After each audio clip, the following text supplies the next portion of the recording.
Good morning. আজকে আমার mini blog শুরু হচ্ছে বাড়ি থেকে বেরোনোর পর থেকে। বাড়ি থেকে বেরিয়ে এখন চেম্বারের দিকে যাচ্ছি।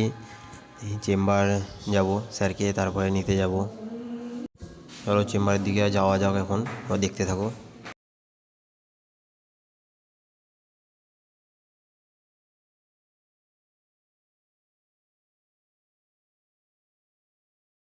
এবার আমরা চেম্বারের কাছে চলে এসেছি, দেখতে থাকো তোমরা। আমি গাড়ির দিকে যাচ্ছি এখন। আর দেখো গাড়ি দাঁড়িয়ে আছে আমাদের, গাড়ি লক করা। তাই আমি চেম্বারের ভেতরে এলাম। চেম্বারের দরজাটা খুলে একটা এক্সট্রা ব্যাগ আছে, সেই ব্যাগটা ওখানে রাখবো, দিয়ে তখন আমরা গিয়ে গাড়িতে চাপবো।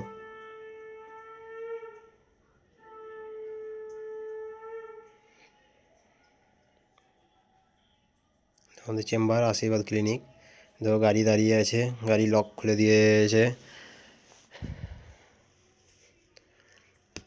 তারপর আমরা স্যারকে নিতে চললাম স্যারের বাড়ির দিকে।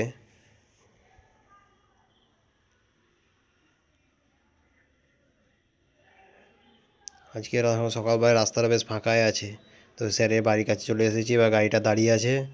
আর এই যে তোমাকে দেখাচ্ছি, রাস্তাতে লোকজন খুবই কম। এই রাস্তা দিয়ে স্যারের বাড়ি যায়। স্যারকে ফোন করেছিলাম, স্যার বললো আসছে। ঠিক আছে, ততক্ষণ আমরা দাঁড়িয়ে থাকি। এই সময় আমি খানিক আমার চুলও ঠিক করে নিলাম। স্যার আসছে বললো। তোমরা দেখতে থাকো, আর আমার ভিডিওতে লাইক কমেন্ট শেয়ার করো, আমার চ্যানেলটা সাবস্ক্রাইব করে দিও। এবার আমরা যাচ্ছি বিষ্ণুপুর এখন। রাস্তা আজ খুব ফাঁকা আছে, আর রোদটাও সকালবেলা একটু উঠেছে। ঠিক আছে, তোমাদের সঙ্গে দেখা হচ্ছে নেক্সট ব্লগে।